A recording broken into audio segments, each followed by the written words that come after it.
the chairman of Bursa Malaysia, Tan Sri Abdul Wahid Omar, to officially welcome everyone and set the tone for today. Tan Sri. Thank you, Encik Ibrahim Sani, for emceeing our event again this morning.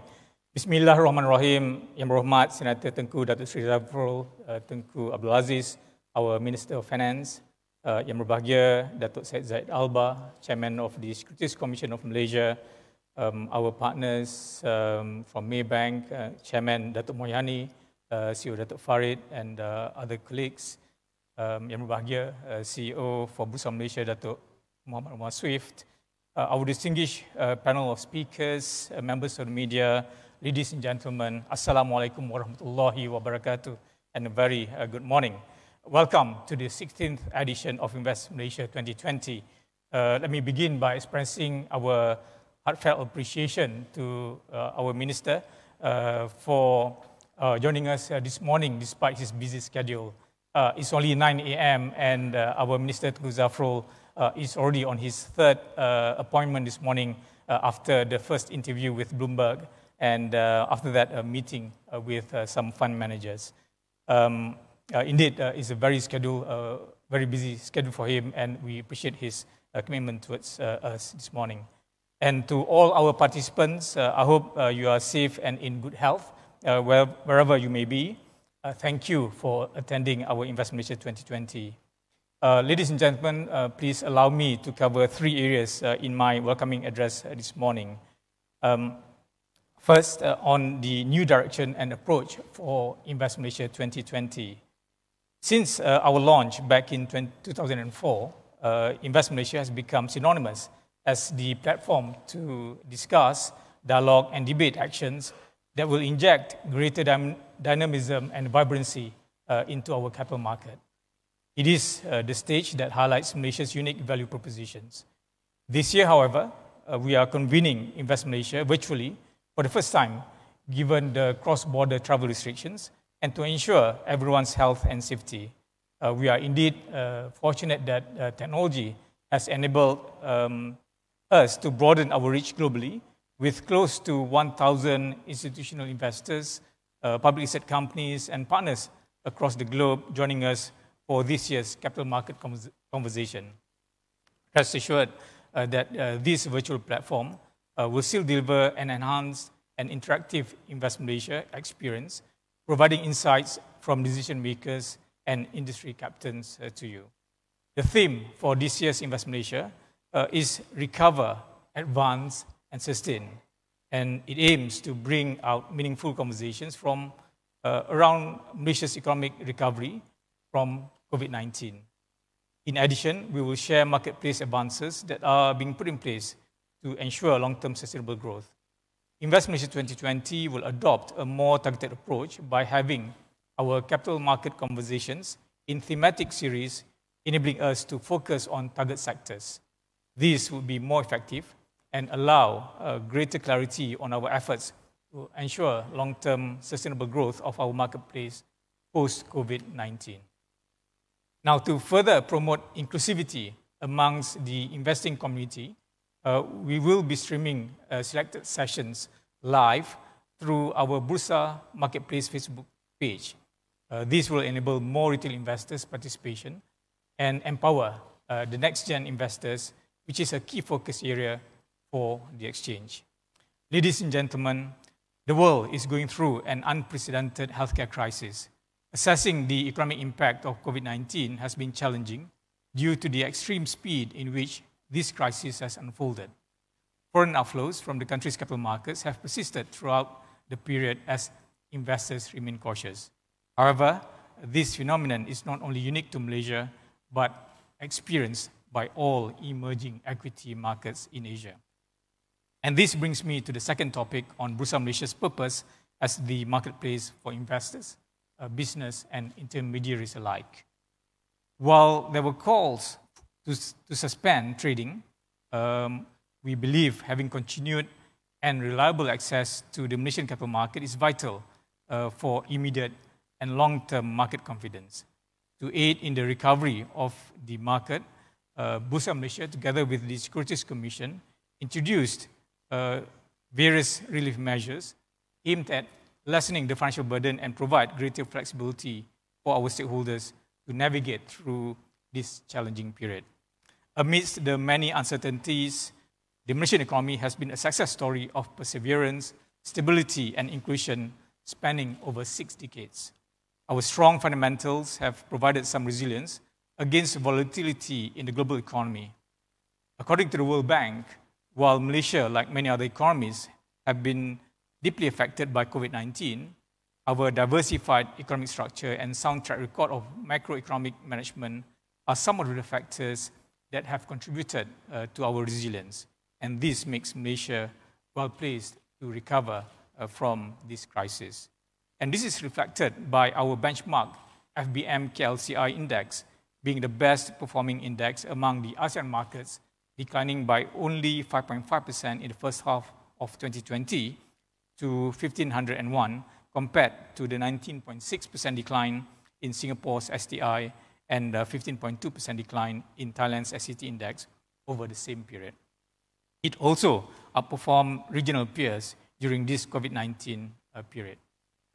The healthcare index in particular recorded stellar gains of 86.9% for the first half of 2020 as internationally renowned glove manufacturers continue to attract the attention of investors, building upon the strong momentum even before the pandemic as a potential beneficiary of the US-China trade diversion. Ladies and gentlemen, although Malaysia stands out as one of the economic success stories in Asia over the past few decades, there is one pervasive conversation today that needs to be discussed. Will we use this unique period to advance faster, or will we go back to the status quo? Which brings me to the third subject on the importance of PLCs to continue to perform financially. Over the last 5 years, our domestic market has been confronted with several challenges stemming from escalating trade tensions, softer economic growth outlook, and lackluster corporate earnings. Between 2015 and 2019, earnings of Malaysian PLCs have declined by 5.4%, and this is something that we need to address. Given the rapid changes that have occurred, moving forward, with the status quo now seems somewhat inconceivable, we need to relook and possibly replicate some of the past successes, such as the GLC transformation program. Between 2004 and 2015, many GLCs were transformed into better performance, better governance, and enhanced nation-building roles. And over that 11-year period, the net profit of the 17 government-linked companies grew by some 10.2% per annum, and their combined market capitalization grew 2.9 times to 386 billion ringgit. And this represents a total shareholder return of 11.1% per annum. Other non-GLCs similarly performed well over the same period, as reflected in the improvement in the FBM KLCI, with a CAGR of 5.8% over the same period. Well, we believe that the time has come for shareholders, including GLICs, to demand more from the board and management of PLCs they invest in. So later, at about 11 a.m., I look forward to moderating the second session with the GLIC captains later. Ladies and gentlemen, Malaysia's capital market has long been recognized as forward-looking, well-regulated, and ranks highly in investor protection. Our market is aligned with global best practices in corporate governance that led to the protection of stakeholders across the triple bottom line of social, environmental, and financial profits. We hope today's agenda will give you a better understanding of what we are doing as a nation to recover from this crisis. You will hear shortly from our Finance Minister, who will provide clarity to Malaysia's recovery measures. The Prihatin Stimulus Package and the Penjana Economic Recovery Plan highlight the swift action taken by the government to alleviate the impact of COVID-19 on businesses. The SC Chairman will then provide key areas and priorities that our regulators will focus on the journey from recovery to growth. We will then close today's Invest Malaysia conversation with 3 influential drivers of the economy, namely Khazanah, EPF, and Co-op. Collectively, they have some 1.2 trillion ringgit in assets under management that, if mandated effectively, will help advance our economy forward confidently and sustainably. Ladies and gentlemen, before I close, I would like to thank our esteemed partner, the Maybank Group, for their continued support and contribution towards making this impactful forum a success. Our gratitude also goes to our speakers, moderators, participants, and the men and women from Maybank, Bursa Malaysia, and other partners for making this event possible under challenging circumstances. Ladies and gentlemen, now it gives me great pleasure to invite our Honourable Minister of Finance, Yang Berhormat Tengku, Datuk Seri Zafrul Tengku Abdul Aziz, to deliver his keynote address. Over to you, YB.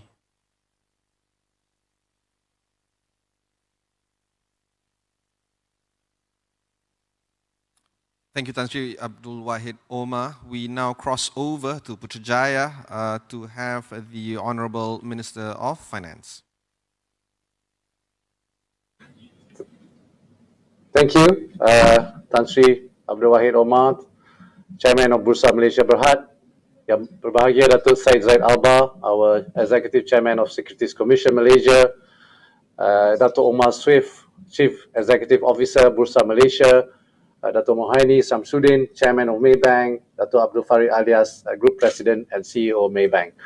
Ladies and gentlemen, esteemed guests, Assalamualaikum and a very good morning. It gives me great pleasure to be here this morning. Please first allow me to thank the organizers, Bursa Malaysia and Maybank, for inviting me to deliver the keynote address for Invest Malaysia Kuala Lumpur 2020, or IMKL 2020. I remember that I used to not only be a participant in Invest Malaysia, but also the organizer. And today, I have the privilege of addressing all of you as the keynote speaker. Between the two, I must say, giving the keynote is a lot easier than organizing the event. Anyway, it's a truly humbling opportunity to be addressing all of you as a member of the public sector. I believe throughout the years, IMKL has grown to be the anticipated capital markets event for Malaysia, and it will continue to be very important for all capital market players. Given that this is the 16th installment of the annual capital market conversation, I'm sure various aspects of the industry will continue to be discussed, especially on significant areas that could define how the future of the capital markets can and should be in the years to come. This includes structural reforms that can be pushed through to ensure long-term sustainable growth as we learn to live in this new normal due to COVID-19, as well as Malaysia's recovery from the current trying times that the nation is facing. Ladies and gentlemen, we have heard often enough about the unprecedented nature of the COVID-19 pandemic. The IMF describes it as a crisis like no other, as it impacts all countries simultaneously, not just in terms of public health risks, but also in terms of threatening the socio-economic well-being of the global population and threatening progress made on the environmental, social, and governance front. Being fully aware of these risks, which could cause long-term structural damage to society and the economy, the Malaysian government crafted and implemented its 6R strategy, representing 6 stages: resolve, resilience, restart, recovery, revitalize, and reform. The resolve stage entailed introducing the Movement Control Order, or MCO, on 18th of March, in order to flatten the curve.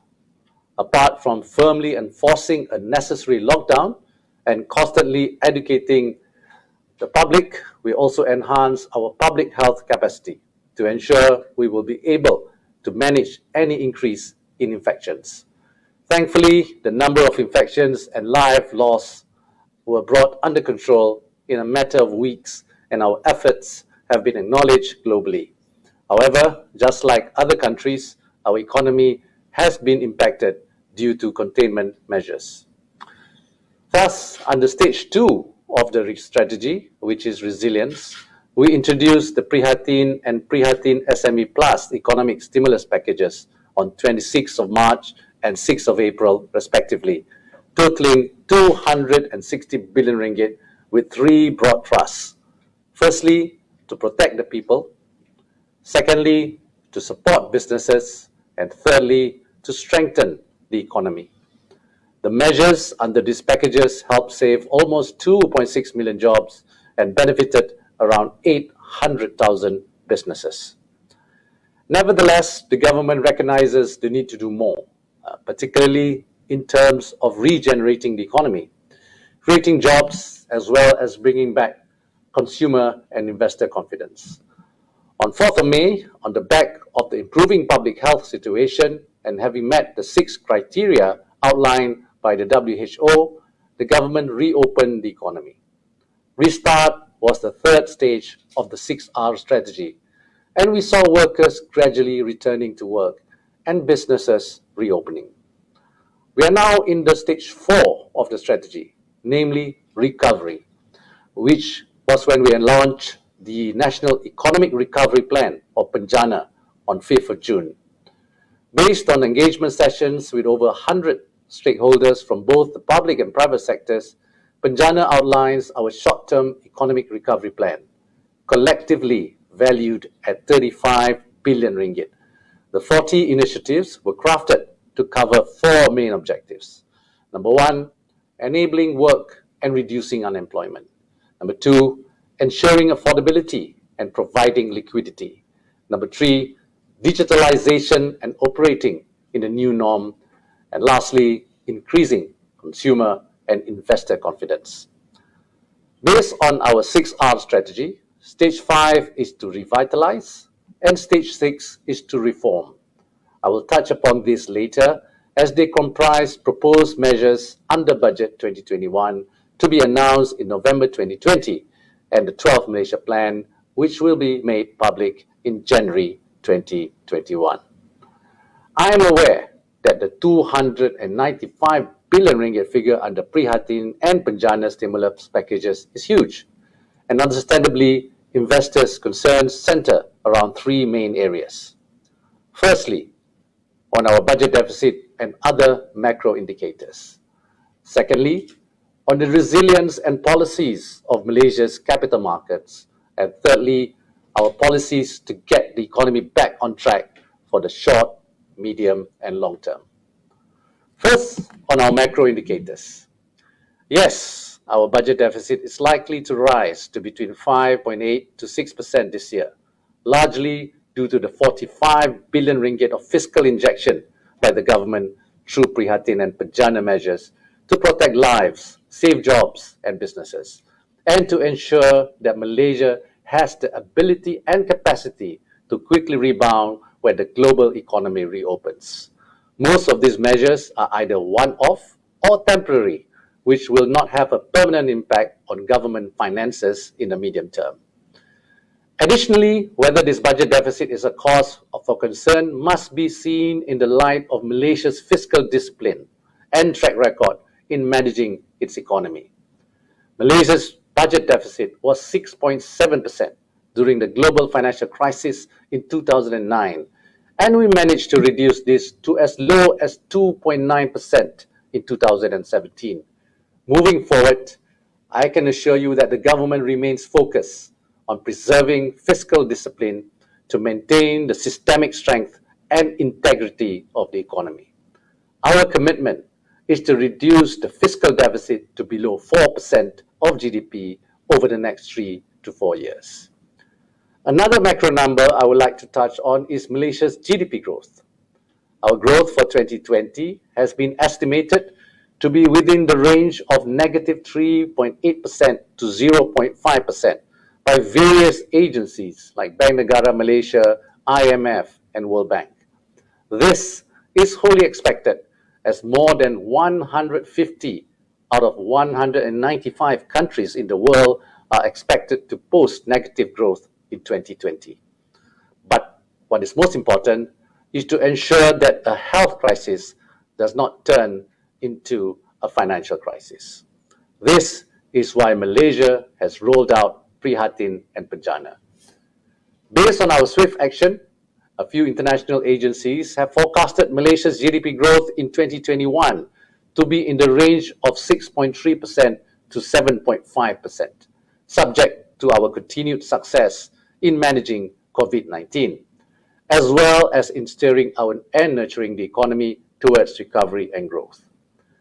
As Malaysia is an open economy, whether our growth will be U-shaped or V-shaped recovery will also depend on external factors such as the recovery of our major trading partners, as well as the restoration of global supply chains.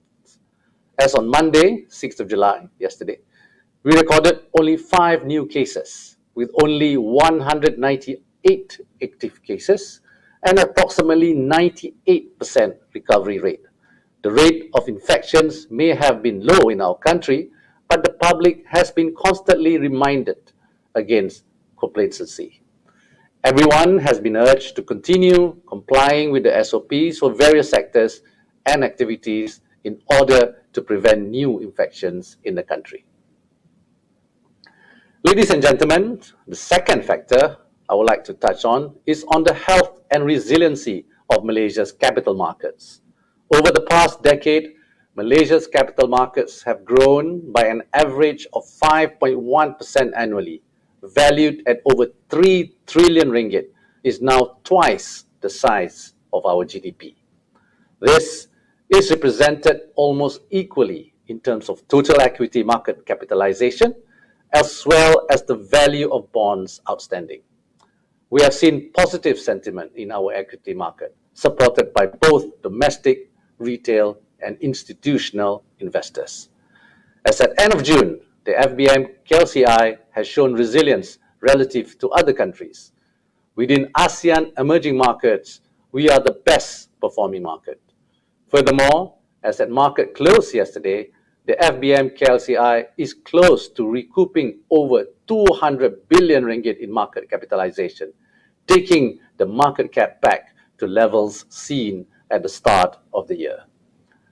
In terms of the total assets managed by fund managers, we have seen an average annual growth rate of 9% to 823 billion ringgit as at end of 2019.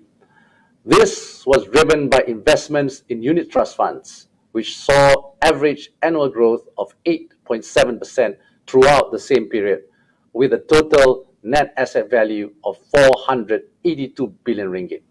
Without a doubt, the capital markets have served as a key platform to mobilize savings and investments by efficiently allocating resources to finance businesses that create jobs and wealth.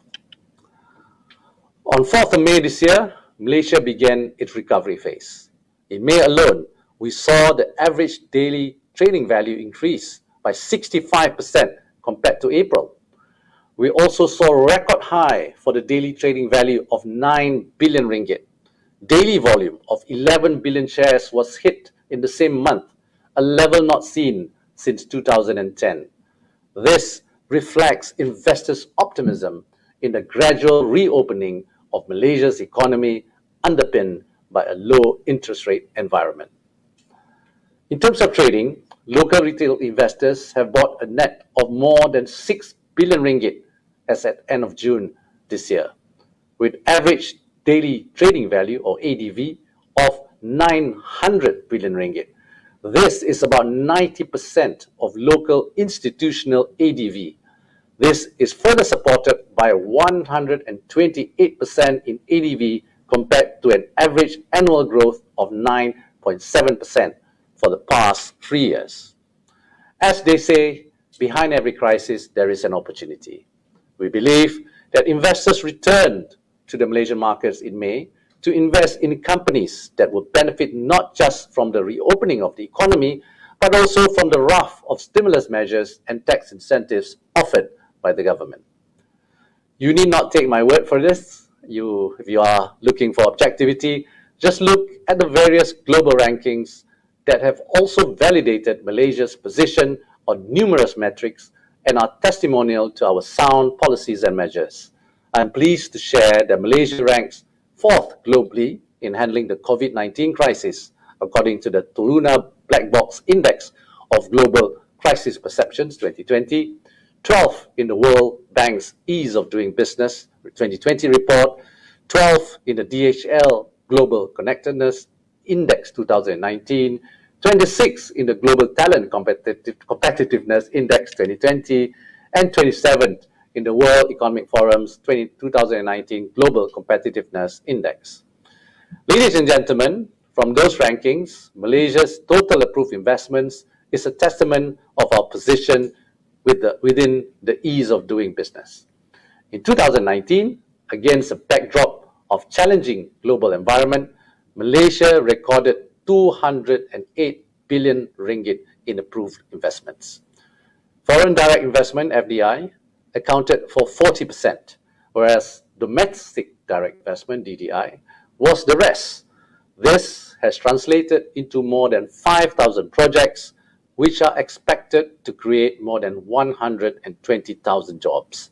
United States, China, and Japan are the largest contributors, making up 66% of the total approved FDI. Additionally, the international and domestic business communities have remained committed to the Malaysian markets.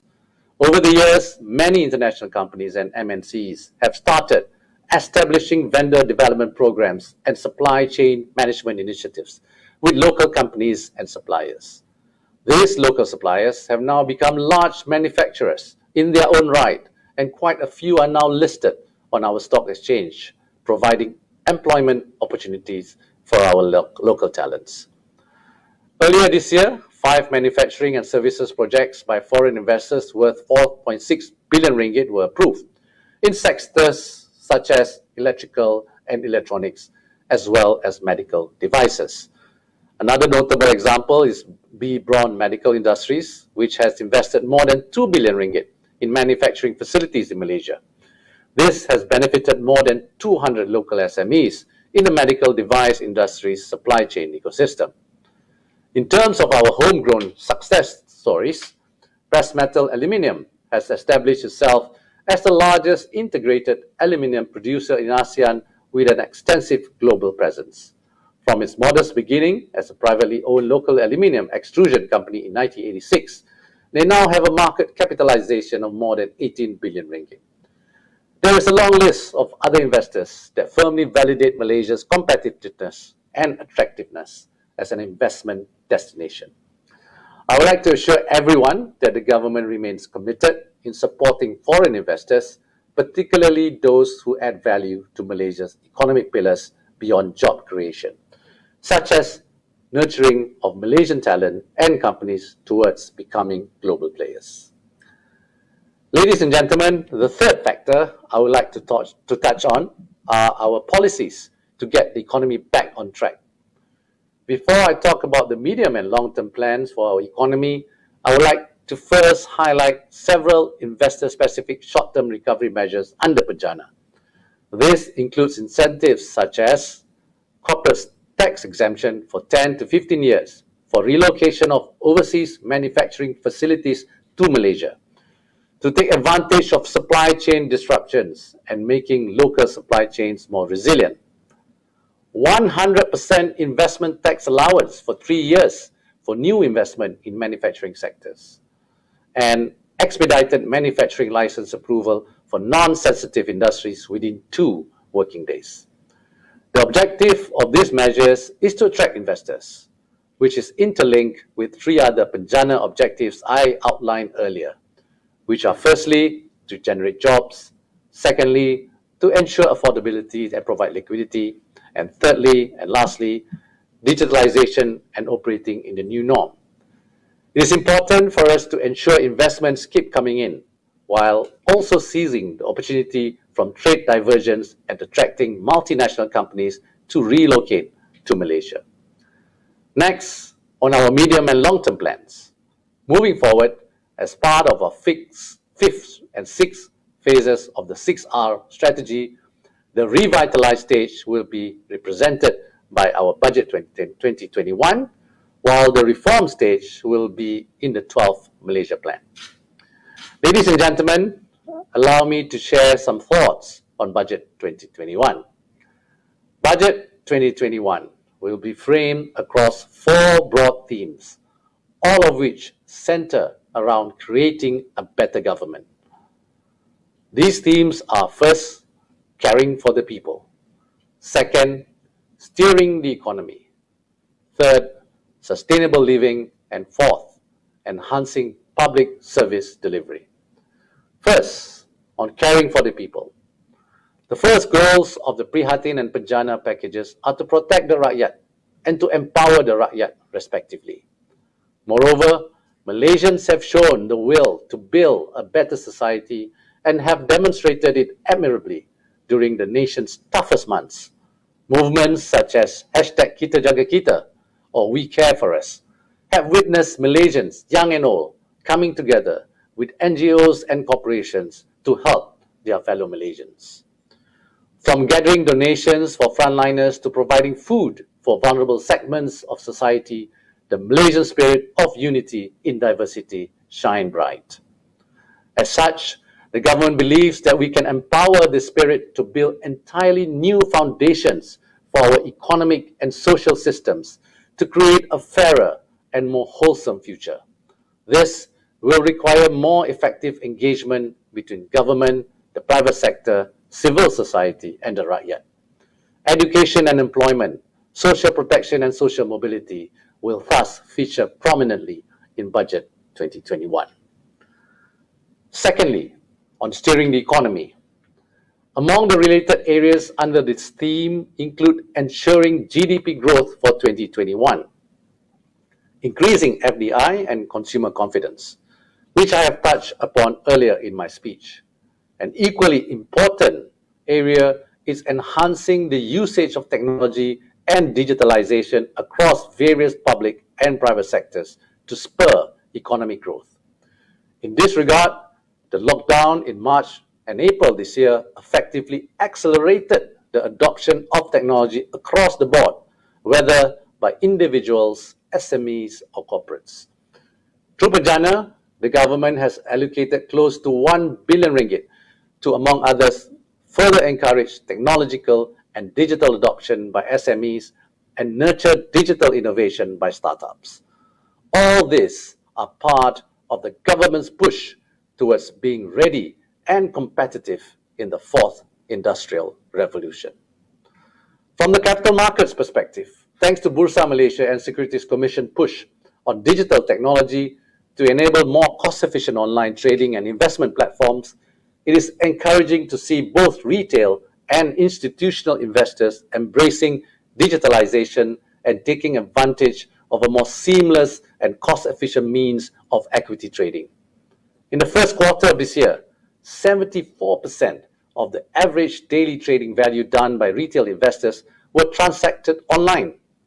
Across all investors, online trading has increased to 41% compared to 31% during the same period in 2019. This year alone, we saw a significant increase of retail participation in the equity market, particularly from the youth segment and via online channels. In the first quarter this year, there was a 96% year-on-year increase in CDS account opening.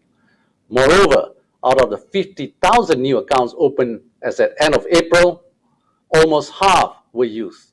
For many of today's youth, technology is synonymous with infinite and instantaneous opportunities.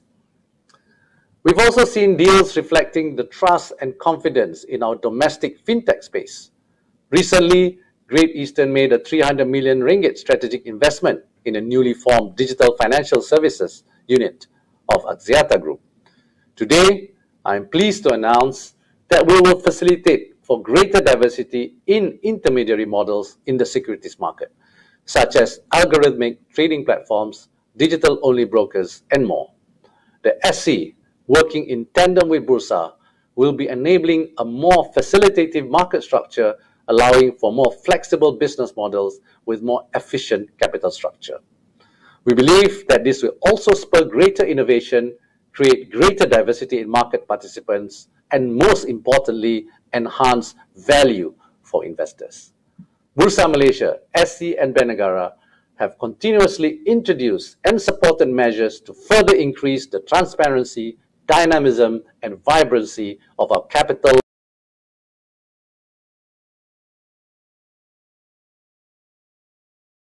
recovery and growth into 2021. Third, on improving sustainable living. One of the blessings in disguise of the pandemic is that it has shown how radically we can change our lifestyles. Almost instantly, the crisis forced businesses and individuals to step up, not just digitally, but also from an ESG perspective, to support their workers, customers, and local communities. In addition, the COVID-19 pandemic has not slowed down the momentum for sustainable investing. In fact, in many markets, including the US, we have seen companies that embrace and practice ESG principles perform better.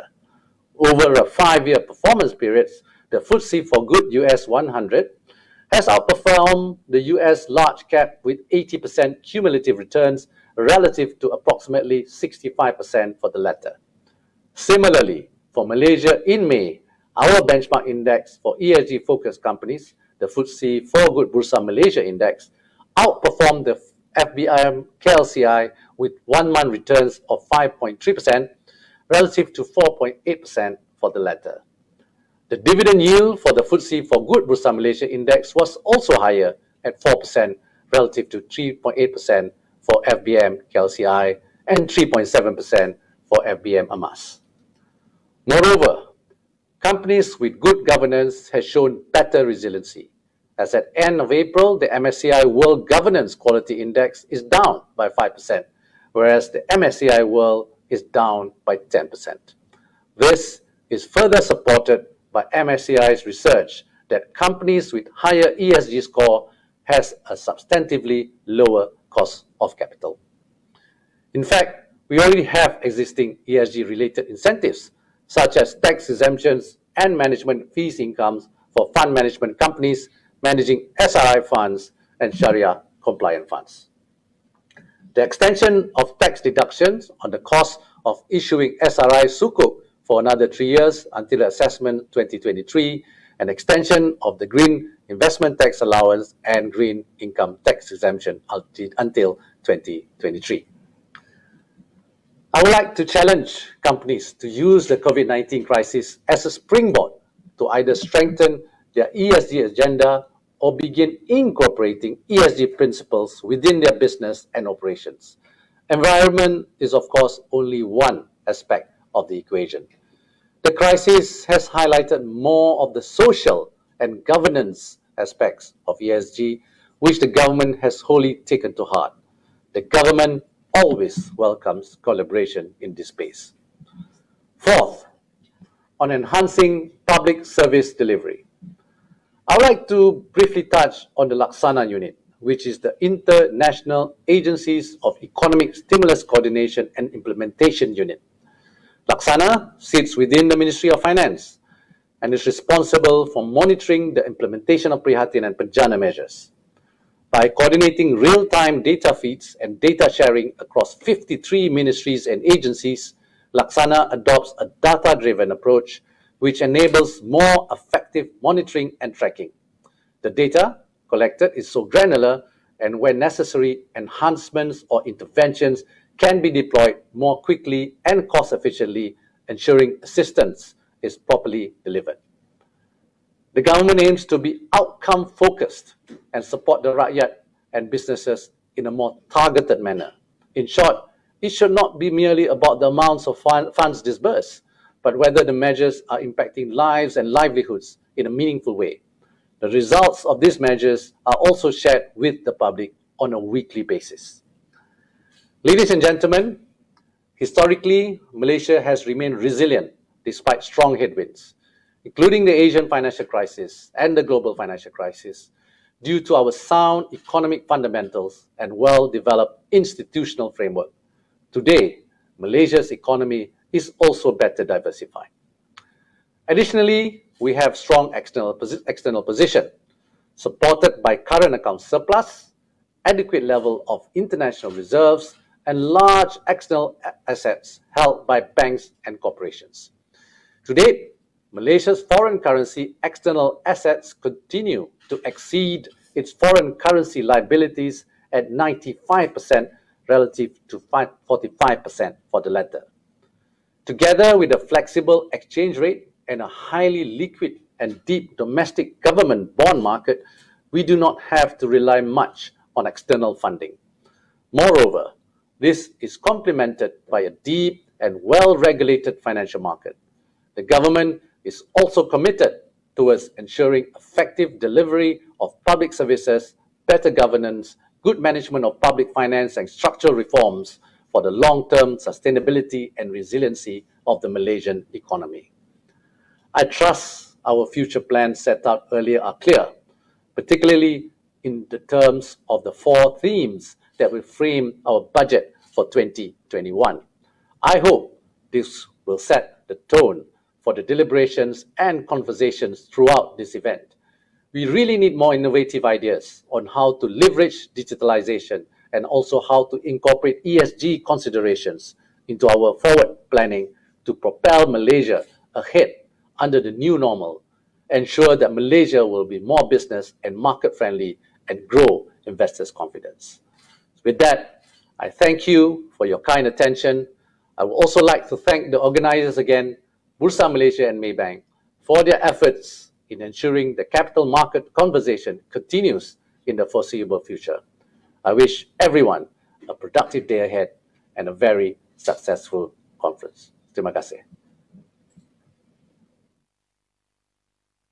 Thank you, Yang Berhormat Senator Tengku Datuk Seri Zafrul Tengku Abdul Aziz for delivering the keynote address at Invest Malaysia 2020, where he touched on a great deal of things, much of which was centered around the 4 broad themes regarding Budget 2021, which, in his own words, is steered towards better governance. Plenty of things to be debated and discussed following that. We will take a short break for now, while we allow for the organizers to get everything set up for our session, for our next session that is coming in at 10 a.m. That is the conversation with the chairman of the Securities Commission. Again, reminder, you can continually ask your questions at the Q&A panel. You can also discuss some of your ideas with the participants at the virtual networking platform that is available at the bottom of your screen. Those are the kind of facilities that you can get yourself engaged with and entertained during this period of time. We'll take a short break. We'll be back at 10 o'clock.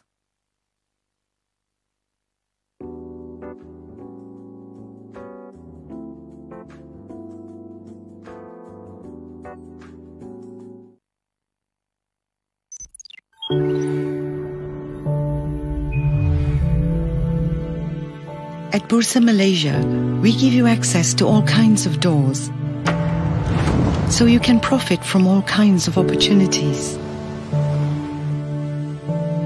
You'll find doors that lead to businesses as old as the land itself, doors that open to the future and the wealth of opportunities that await. Some doors open multiple pathways for you and for everyone else.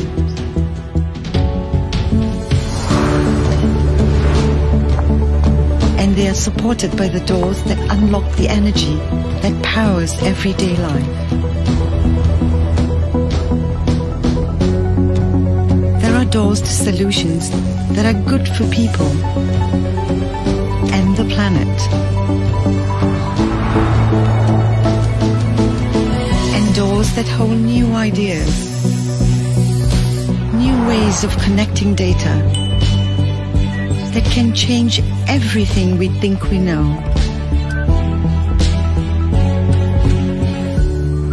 There are even doors that empower everyone through values that are fair, just, and transparent.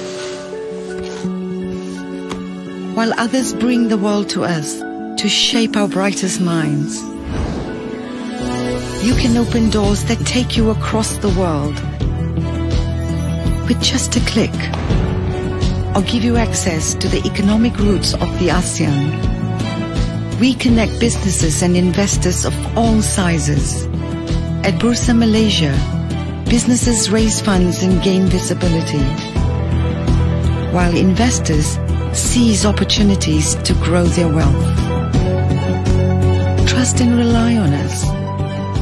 Open the doors, step in, and create the impact you seek. Bursa Malaysia, creating opportunities, growing value.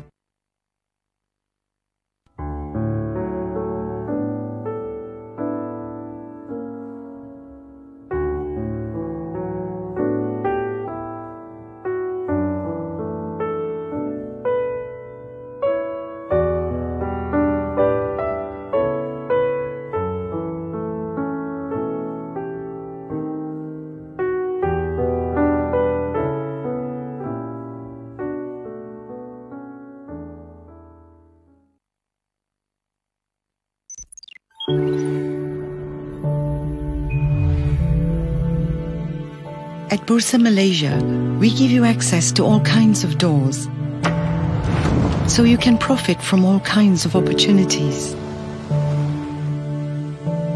You'll find doors that lead to businesses as old as the land itself, doors that open to the future and the wealth of opportunities that await.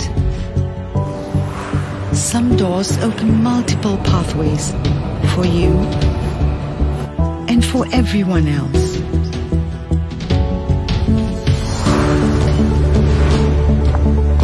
And they are supported by the doors that unlock the energy that powers everyday life.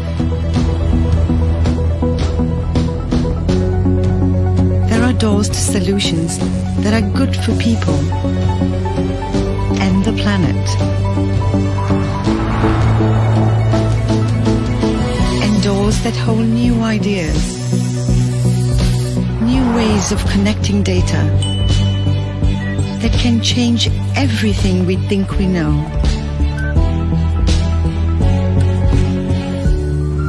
There are even doors that empower everyone through values that are fair, just, and transparent. While others bring the world to us to shape our brightest minds. You can open doors that take you across the world with just a click, or give you access to the economic roots of the ASEAN. We connect businesses and investors of all sizes. At Bursa Malaysia, businesses raise funds and gain visibility, while investors seize opportunities to grow their wealth. Trust and rely on us. Open the doors, step in, and create the impact you seek. Bursa Malaysia, creating opportunities, growing value.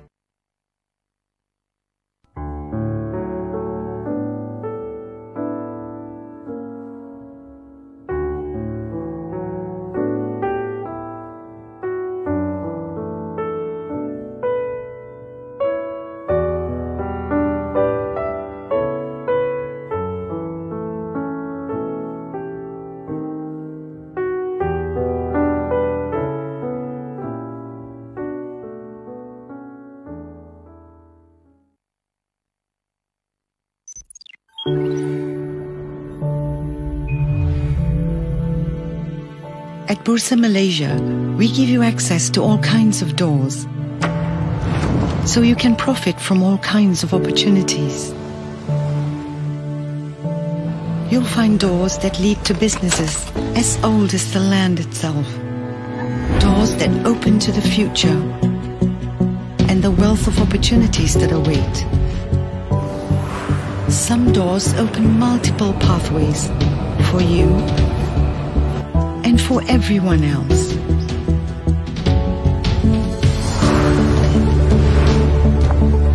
And they are supported by the doors that unlock the energy that powers everyday life.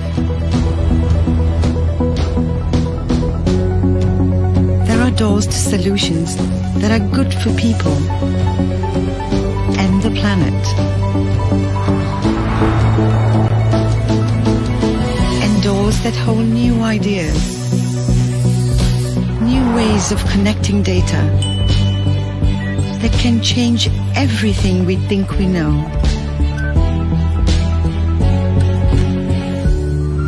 There are even doors that empower everyone through values that are fair, just, and transparent. While others bring the world to us to shape our brightest minds, you can open doors that take you across the world with just a click.